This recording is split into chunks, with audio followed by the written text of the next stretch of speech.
Hello, എൻ്റെ പേര് ശ്രീഹരി. ഇപ്പം നമ്മുടെ പുതിയൊരു വീഡിയോയിലോട്ട് സ്വാഗതം. എനിക്ക് തോന്നുന്നു സിനിമയിൽ നിന്ന് ഇറങ്ങിയിട്ട് കറക്റ്റ് ഒരാഴ്ചയായി. അതുകൊണ്ട് തന്നെ വളരെ ലേറ്റായിട്ടാണ് നമ്മുടെ റിവ്യൂ വരുന്നത് കേട്ടോ.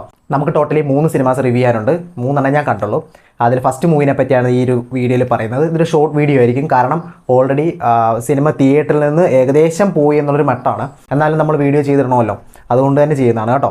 ഫസ്റ്റ് നമ്മൾ തങ്കലാൻ സിനിമയെ പറ്റിയാണ് പറയുന്നത്.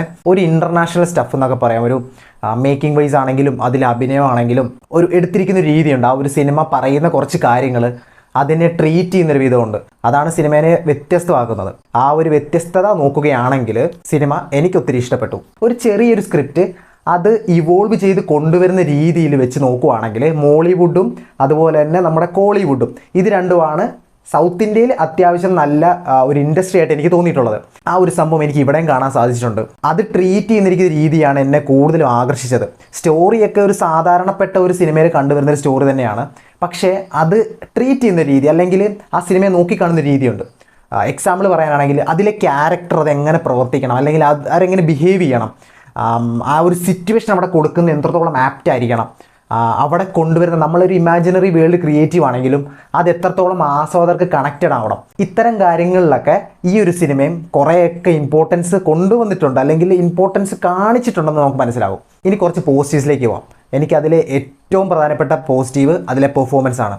ബാക്കി എല്ലാവരെയും ഞാൻ അങ്ങ് അവസാനം പറയാം. പക്ഷേ എന്നെ ഏറ്റവും കൂടുതൽ സ്ട്രൈക്ക് ചെയ്തൊരു അഭിനയം അത് പാർവതി തിരുവോത്ത് കേട്ടോ.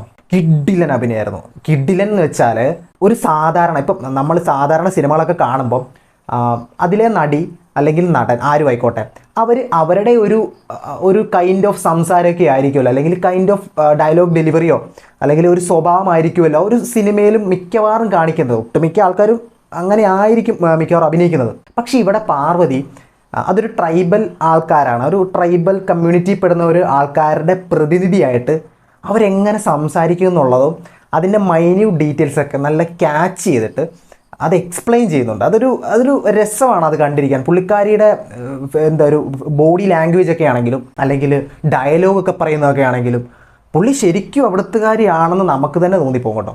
അതുപോലെ ആ ഒരു ക്യാരക്ടറിലോട്ട് കറക്റ്റ് ആപ്റ്റായിട്ട് പ്രവർത്തിച്ചിട്ടുണ്ട്, അല്ലെങ്കിൽ വർക്ക് ചെയ്തിട്ടുണ്ട്. പിന്നെ എന്നെ കുറച്ചും കൂടെ സ്ട്രൈക്ക് ചെയ്തത്, അത് ഞാൻ ഒട്ടും എക്സ്പെക്റ്റ് ചെയ്യാത്തത്, പശുപതി സാറിൻ്റെ അഭിനയം. അത് ചിലപ്പോൾ എല്ലാവർക്കും അത് കണക്റ്റ് ആയെന്ന് വരില്ല. അതിപ്പോൾ എങ്ങനെയാണ് പറയുന്നത്, പുള്ളിക്കാരൻ്റെ ഒരു ഡയലോഗ് ഒരു പ്രത്യേക ടൈപ്പ് ഇമോഷനാണ് പുള്ളി കാണിക്കുന്നത്. നമുക്ക് കുറേ ഡയലോഗൊന്നും മനസ്സിലാവില്ല. അത് ഇവരുടെ ഒന്നും മാത്രമല്ല, ഒട്ടുമിക്ക ആൾക്കാരെയും കുറേ ഡയലോഗ് മനസ്സിലായെന്ന് വരില്ല.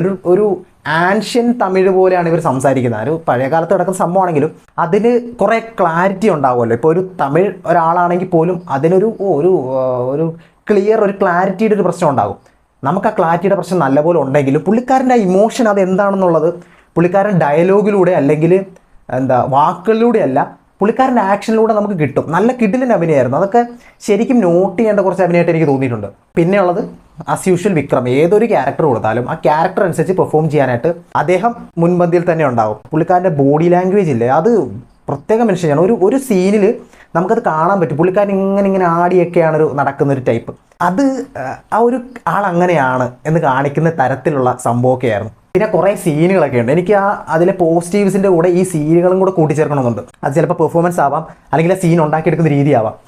സ്പോയിലർ ആകും, എന്നാലും ഞാൻ പറയാം. വിക്രമിൻ്റെ ക്യാരക്ടർ ഈ ഒരു പെമ്പിള്ളേർക്ക്, അവിടുത്തെ സ്ത്രീകൾക്ക് കൊണ്ടുപോയി ബ്ലൗസ് കൊടുക്കുന്നൊരു സീനുണ്ട്. ആ സീനിൽ കിട്ടുന്ന ഒരു റെസ്പോൺസ് ഉണ്ട്. ആ റെസ്പോൺസ് ശരിക്കും എനിക്കത് ഒത്തിരി ഇഷ്ടപ്പെട്ടു. ഒരു സിമ്പിളായിട്ട് പറയേണ്ട ഒരു സംഭവമല്ല. അവർക്കൊരു പുതിയൊരു സംഭവം കിട്ടിയതിൻ്റെയോ അവരാഗ്രഹിച്ചിരുന്നൊരു സംഭവം കിട്ടിയതിൻ്റെ ഒരു ആഹ്ലാദം അവരെല്ലാവരും കാണിക്കുന്നൊരു സീനാണ്. എന്തോ നേടിയെടുത്തു എന്നുള്ളൊരു ഫീലൊക്കെ കൊണ്ടുവരുന്നൊരു സംഭവമൊക്കെ ആയിരുന്നു. നല്ലൊരു കമ്മ്യൂണിറ്റി, അവരുടെ ആ ഒരു കമ്മ്യൂണിറ്റി എങ്ങനെ അങ്ങനെ ഒരു സിറ്റുവേഷൻ ഉണ്ടായിക്കഴിഞ്ഞാൽ എങ്ങനെ അവർ ബിഹേവ് ചെയ്യും, അവർ ആ ഒരു സന്തോഷം എന്താണ്, അതൊക്കെ നല്ല രീതിയിൽ എക്സ്പ്ലെയിൻ ചെയ്തിട്ടുണ്ടായിരുന്നു ആ സീനിൽ.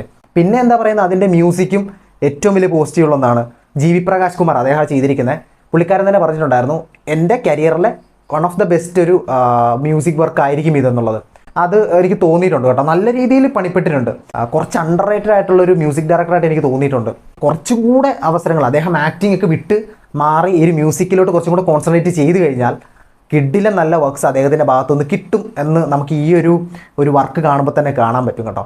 എസ്പെഷ്യലി ക്ലൈമാക്സ് പോർഷനിലോട്ടൊക്കെ വരുമ്പോഴൊക്കെ അദ്ദേഹം ബിൽഡ് ചെയ്തുകൊണ്ട് വരുന്നൊരു സംഭവമുണ്ട്. അത് ഭയങ്കര അടിപൊളിയാണ്. നമുക്കൊരു തിയേറ്റർ എക്സ്പീരിയൻസ് എന്ന് തന്നെ പറയാം ആ ഒരു ഭാഗങ്ങളൊക്കെ വരുമ്പോൾ. എനിക്ക് നെഗറ്റീവായിട്ട് അങ്ങനെ പ്രത്യേകിച്ച് എടുത്തൊന്നും പറയാനില്ല.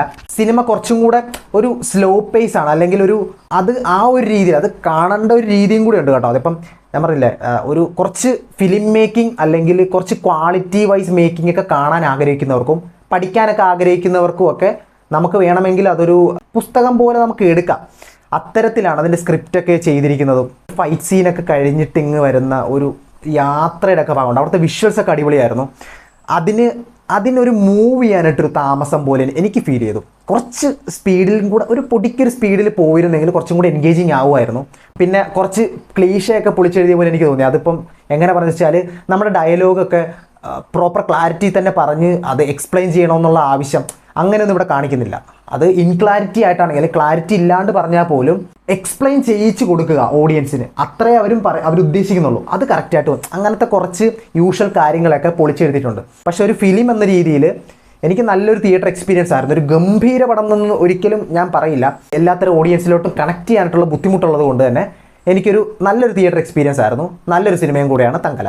അപ്പോൾ ഇതൊക്കെയാണ് സിനിമയെ പറ്റിയുള്ള എൻ്റെ ചെറിയ അഭിപ്രായം. സിനിമ ഇറങ്ങിയിട്ട് കുറച്ച് നാളായല്ലോ, അതുകൊണ്ട് തന്നെ വളരെ പെട്ടെന്ന് തന്നെ പറഞ്ഞു പോയതാണ്.